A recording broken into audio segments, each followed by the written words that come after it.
नमस्कार. आपण आत्ताच न्यूज यात्रा पाहायला सुरुवात केलेली आहे. देशामध्ये सध्या नरेंद्र मोदींचं सरकार आहे की ब्रिटिशांचं सरकार आहे, असा प्रश्न जंतर मंतरवरील आंदोलन पाहून आता पडायला लागलेला आहे. शिक्षण मंत्री धर्मेंद्र प्रधान यांचा नीट पेपर फुटी प्रकरणामध्ये राजीनामा घ्यावा या मागणीसाठी देशभरातील तरुण जंतर मंतरवर एकवटले आहे. पण त्यांना जो अनुभव येत आहे तो अत्यंत थरारक आहे, विदारक आहे, दुःखदही आहे आणि चिंताजनकही आहे.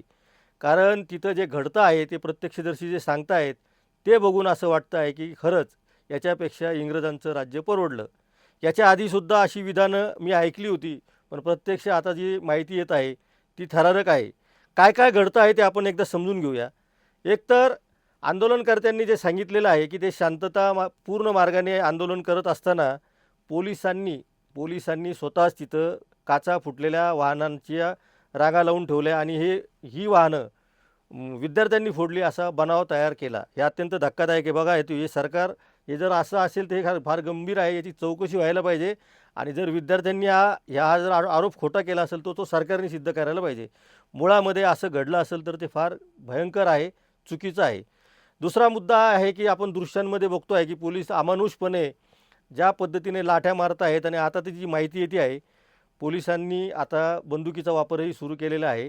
दिल्ली पोलिसांनी जे अधिकृत ट्विट केलेलं आहे की छर्र्याची बुलेट गन्स ते जो वापरलं जात आहे असा जो त्यांच्यावर आरोप झालेला आहे, तर त्याचा त्यांनी इन्कार केलेला आहे आणि अशा अफवा पसरू नका असं दिल्ली पोलिसांचं ट्विट आहे. मात्र आंदोलनकर्त्यांचं म्हणणं असं आहे की सर्रास बुलेट गन्सचा वापर केला जात आहे आणि विद्यार्थ्यांवर त्याच्यामुळं विद्यार्थी जखमी होत आहेत. त्यामुळं मी आधी जे म्हटलेलं आहे की हे नरेंद्र मोदींचं सरकार आहे की ब्रिटिशांचं सरकार आहे, असा प्रश्न आत्ता पडायला लागलेला आहे. तिसरा सर्वात महत्त्वाचा आणि अत्यंत जीवघेणा मुद्दा आहे तो हा आहे की आत्ता विद्यार्थ्यांवर आपण कालच्या व्हिडिओमध्ये सांगितलं होतं की विद्यार्थ्यांना अटक करायला सुरुवात होणार आहे. तर प्रतिबंधात्मक कारवाई करायला काल संध्याकाळपासून सुरुवात झालेली आहे.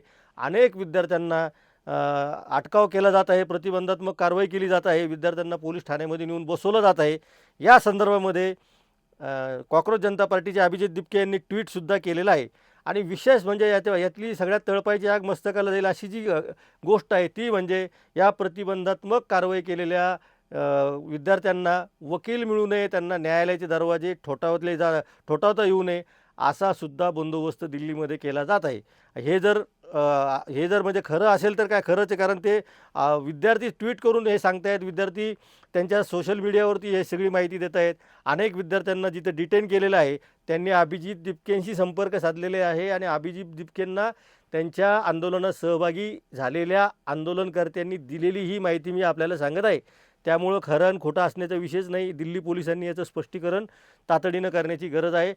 विद्यार्थ्यांना जर न्यायालयाचे दरवाजे ठोठावता येत नसतील तर मग काय. आणि त्याचं पुढचं पाऊल अजून सांगतो की आत्ता अभिजित दिपकेंनीच एक नवीन ट्विट केलेलं आहे की न्यायमूर्ती सूर्यकांत यांच्या एका विधानामुळं हे सगळं आंदोलन सुरू झालेलं आहे किंवा तो पक्ष वाढलेला आहे आणि नीटचा पेपर फुटीचं प्रकरण त्यानंतर घडलेलं आहे.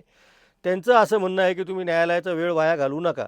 जंतर मंतरवरील आंदोलनासंदर्भामध्ये न्यायालयामध्ये जाऊन न्याय मागण्यासाठी कॉक्रोच जनता पार्टीच्या लोकांनी प्रयत्न केला. त्यावेळी कॉक्रोच जनता पार्टीला असं सांगण्यात आलेलं आहे की न्यायालयाचा वेळ वाया घालवू नका.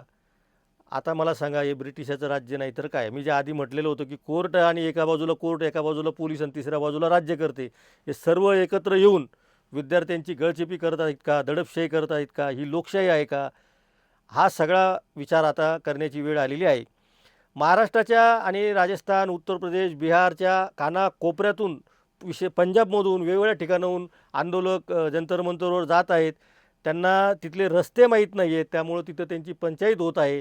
आणि अशा नडलेल्या आंदोलकांना नक्कीच आंदोलकांमधली एक एक गोष्ट दिल्ली पोलिसांमधल्या काही चांगल्या पोलिसांच्या बाबतीतही सांगायला पाहिजे की काही पोलिसांनी रस्ते दाखवले, गर्दीत जाऊ नका, तिकडे लाठीमार तुम्हाला होऊ शकतो असं सांगितल्याचं सुद्धा आंदोलकांच्या प्रतिक्रिया आहे.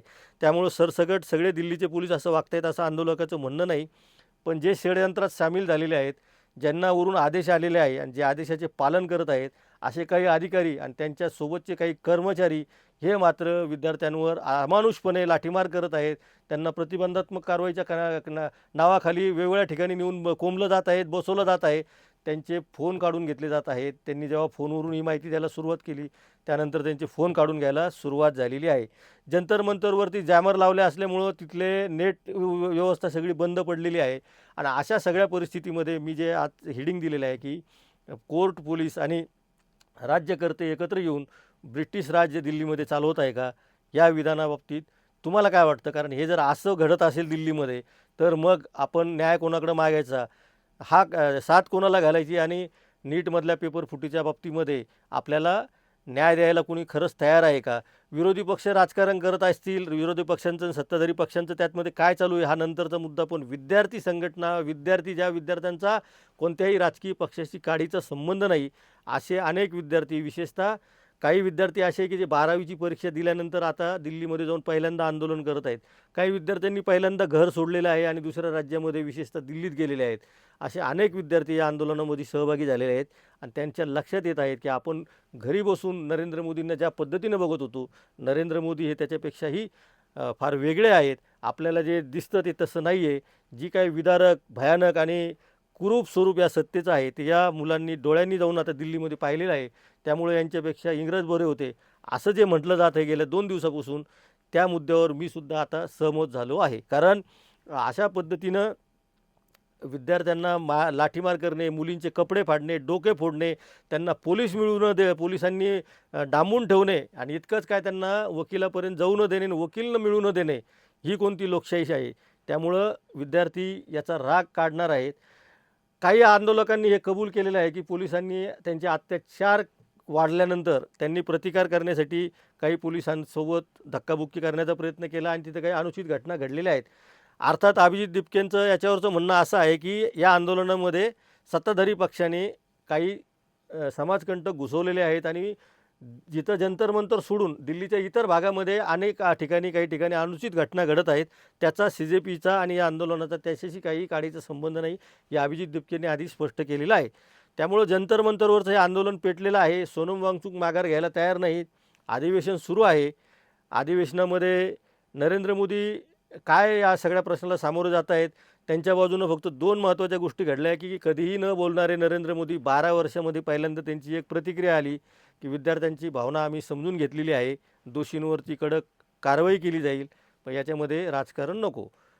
हे 3 वाक्य त्यांचे आलेले आहेत. हे या देशाचं नशीब समजा की नरेंद्र मोदी किमान स्वतः तोंडाने बोलले नाही, पण त्यांची एक प्रतिक्रिया जगजाहीर झालेली आहे. हेही नसे थोडके असं आत्ता म्हणण्याची वेळ आलेली आहे. या 12 वर्षामध्ये नरेंद्र मोदींनी एखाद्या आंदोलनामध्ये दिलेली ही पहिली अगदी थोडक्यातली प्रतिक्रिया आहे. तिच्यामध्ये सुद्धा आता ठीक आहे, त्यांची प्रतिक्रिया आलेली आहे, पण अहंगंड त्यांचा त्याच्यातून प्रगट झालेला आहे. हे मला इथं सांगायला बिलकुल काहीच वाटणार नाही. त्यामुळं पुढच्या काळामध्ये ब्रिटिशांसारखे जर हे सरकार वागणार असेल तर दिल्लीमध्ये निश्चितपणे अनागोंदी तयार होऊ शकते. त्याची जबाबदारी सर्वस्वी सरकारची आहे. लोकांना अर्बल नक्षल ठरवणं, अर्बल नक्षल असल्याचा आरोप करणं हे आता फार काळ चालणार नाही. कारण तरुणाई रस्त्यावर उतरत आहे. दिल्लीच्या आंदोलनाचे देशभरातील महत्त्वाच्या शहरामध्ये पडसाद उमटायला लागलेले आहेत. सोशल मीडियावर पडसाद उमटायला लागलेले आहेत.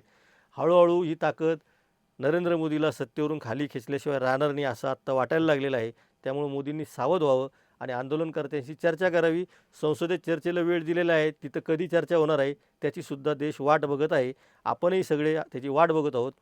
आपण या दिल्लीतील घटना घडामोडींवर सातत्याने बोलत आहोत, बोलत राहणार आहोत. त्यामुळं आपण पाहत राहा न्यूज यात्रा, हे आहे आपलं चॅनल.